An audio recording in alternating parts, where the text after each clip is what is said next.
We are outside of a normal booth. We're here in the Trilogy Lacrosse home headquarters booth. Yes. And excited to talk a little shop about the big championship game coming up. Boyle, Mitch Belisle, and wanted to talk through what are your thoughts here heading into the big weekend? So Sunday, September 15th, 3 p.m. on ABC.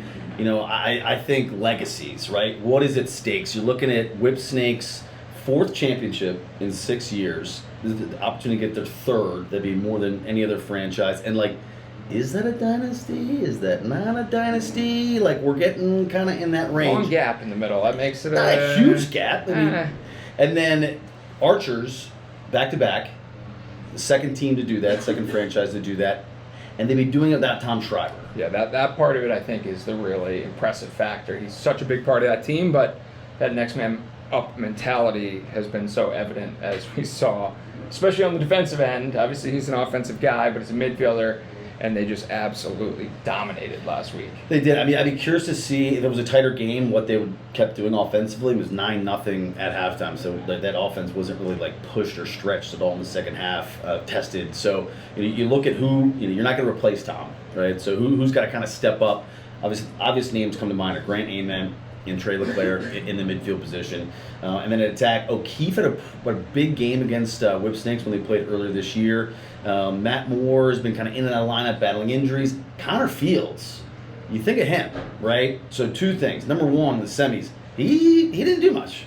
And then number two, he didn't play in last year's championship. Right. He was the Tom Schreiber of last year. He got knocked out. He did not play in the championship. So could this be a Connor Fields moment, if you will, after not doing anything in the semis, and nothing was really needed of him because they were. So say, to your point, did they need him? They were up 9-0. But they are going to need him, this Sunday, and I think he's got a lot to prove given the fact that they won without him the prior year. Archers-Whipsnakes. Did you see this coming at the beginning of the season? If I had said it's going to be the Archers, it's going to be the Whipsnakes, what would you have said to me? Archers, believable. You look at them, reigning champs, and you got so many guys, that core kind of coming back. Whipsnakes, no. Like, just hard no. You look at them, they started the season off, their roster completely different than what you see today. I mean, they were 2-4 at one point, hottest team in the league right now, having won 6 straight. But, like, I think Stagnita has done a masterful job in terms of, like, little kind of micro moves along the way. I mean,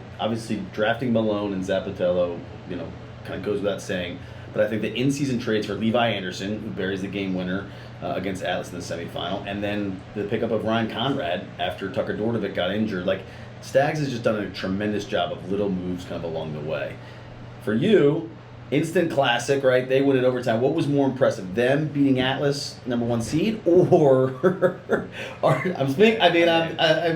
Archers 10-1 over Chaos? But I was watching that game, and you're like, 1 goal. Yeah, I was so frustrated they couldn't hold it to 0. I was rooting for the shutout, being a defensive guy. Or like, you could see the defense was just keyed in and putting pressure all over to make sure they couldn't score that goal. And then the goal that got scored at 56 minutes was not a bad goal, but it wasn't the one that breaks the shutout. Yeah. But I loved that one. I loved that game. It was awesome. I was gonna say, the thing that always is crazy to me is like, Whipsnakes, they're in the finals, they win the finals, like they could have just as easily lost on about 5 other plays in the semifinal game. Jake Stevens hits the pipe in overtime. Or quarterfinals, sorry, not even and semifinals, too, quarterfinals. So it's like, it's always so crazy to me that you have these, you're like, win the championship and you were a half an inch away from not even making it to the semis. You're not even making it to the finals. It's crazy. What is your biggest strength of this Whipsnakes team? Well, you think of them always being this kind of defensive-minded group, but I really think it's their offense. TJ Malone is going to win Rookie of the Year at attack. You put him, Rambo, and Zed. It's a lot to defensively. Those are very different players. So to have stylistically defenders that can match up with each of those types of guys, I think is pretty hard. And then you look at the midfield, and it's similar. Like, you got Shannon Chuck, who can stretch the field. You got Conrad, who they picked up late in the season, loves to invert, can really operate from a lot of other places. And then Anderson, It's a big team. There's a lot of big bodies on that team. And then like Heacock, who's playing more of a two-way role, like he had a hat trick in the semifinals. That's what I was thinking. Heacock, you haven't even mentioned. He's like the biggest of the big. And then Patra, like who's like kind of like you always kind of forget about, or like where is he? And he just like a slippery Canadian, like he gets underneath every single time he dodges. Like every single time he dodges, regardless, it's like he got underneath. No, he got underneath again. Like, oh, let's force him to his right. Somehow he got underneath again. So I just think they have depth in scoring. And I think that, to me, is that they're a really tough matchup, just given how many different ways they can attack you and the different body types that you really need. And then Nards, I mean, Nards decent. The couple, he gave up those 3 right in a row to Baptiste, but otherwise still held his own. You knew he was going to respond when that happened. I mean, when that one happened with Trevor, it was like, Nardella's going to tilt his back. He's going to respond. How good is Brett Dobson? I mean, all the talk about playoff Blaze, I mean, I think you can probably get sick of hearing it leading up to that, and like how amazing the Chaos defense was for what they did against the Cannons. So I think like he responded. I mean, his save percentage in terms of playoffs is like 75% historically. Might have gotten bolstered by the 1 goal against last game a little bit.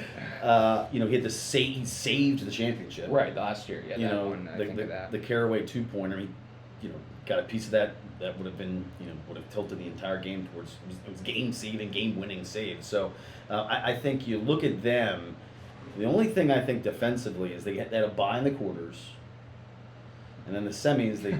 bye in the second half. So, like, how much have they been tested defensively leading up to the championship, where Whips have played back-to-back 1-goal games? So I think that's the thing with Archers is, like, when was the last time you had like a competitive lacrosse game? It's been a bit. You're back at Subaru Park. What stands out to you about that venue and the championship kind of being there year after year? It's awesome. It's like it's really an incredible stadium. The location, Philly just shows up. Philly just shows up. And I think what's cool is you look at the Philly natives, right? And each team has got kind of Philadelphia's own, right? Obviously, Resch on the Archer side. Well, let's start. Let's start with Matt Rambo. That's the obvious. I thought the Resch is the one that people might not know how tied into Philly he is, and the Barrage days, Grant and some of those old guys, right? Of course, and then Grant Amen, right? And then TJ Malone. But like it's like Rambo's still king of Philadelphia until somebody knocks him off. Somebody takes his crown, takes his championship belt. For me, he's still the king of Philly. But there's a lot of Philly flavor, so I expect there to be a really good crowd and an impassioned crowd, and I'm kind of curious to see who kind of wins them over. Yeah, it's tough. Who do you root for in Philly when you got all those familiar faces on both teams?